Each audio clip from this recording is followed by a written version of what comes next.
Hello everyone! The clip you're about to hear is from one of our exclusive Patreon episodes on a recent horror release, and just like all of our other episodes, it might include major spoilers for said horror release, so don't listen to it if you haven't already seen it. You've officially been warned. And if you'd like to hear the full episode, just head on over to patreon.com/horrorqueers and subscribe today. Without further ado, here is your exclusive Patreon clip.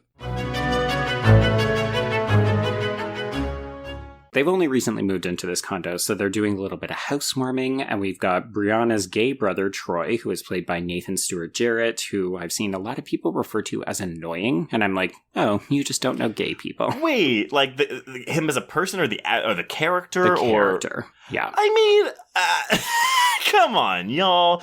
No, I don't think he also doesn't have enough screen time really for him to make an impression of being annoying. Well, it's weird because he and his boyfriend Grady, who is played by Kyle Kaminski, they kind of show up a couple of times early on, and then they basically just disappear, and we never see them again. Yeah, granted, and I get it. They are not the center of this story, but it does kind of seem like the movie just forgets about them.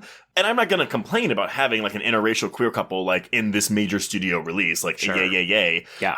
But yeah, like they're honestly like, it feels like Troy is only there to deliver exposition. Yeah. Well, for exposition and to save Brianna whenever she's like stressing out about Anthony. Right. Yeah. The boyfriend, I mean, they kind of have a little bit of it's not even a real conversation, but like the white boyfriend says something about black culture or something, and they kind of like check him or whatever. Or like he says, it's okay if I say this, which again, I think that's really interesting because I think that's like cool to see, but it's just like, that's it, you know? Yeah, it felt like a great kind of real moment where you're just like, I'm sort of involved in this, but I'm also on the outside looking in because, again, if you're not black, like, there are just certain things that you're not going to say, that you're not going to know, and you're constantly negotiating that process. But, well, yeah, it's the kind of thing you wish that there was maybe just a little more of.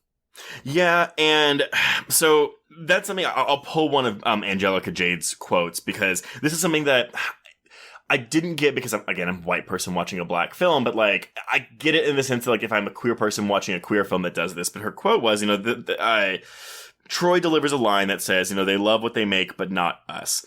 And Angelica goes on to say, such lines are not only dry as hell, they're a tell. The film can't run from the fact that it was created with a white audience in mind, full of explanations and blunt language for things black people already understand on a molecular level. Yeah. And I can't really speak much to that, except at least from a queer standpoint, I can see how that would bother me. Like, I'm trying to think of a show, and this is, like, not really our audience base, but look at something like The Other Two, Joe, which you and I both watch, but how that kind of handles and talks about queer life without, at least in my opinion, without, like, hand-holding straight audiences through it. I guess I can see how some black people would think that this movie is doing that for us. Right. Yeah.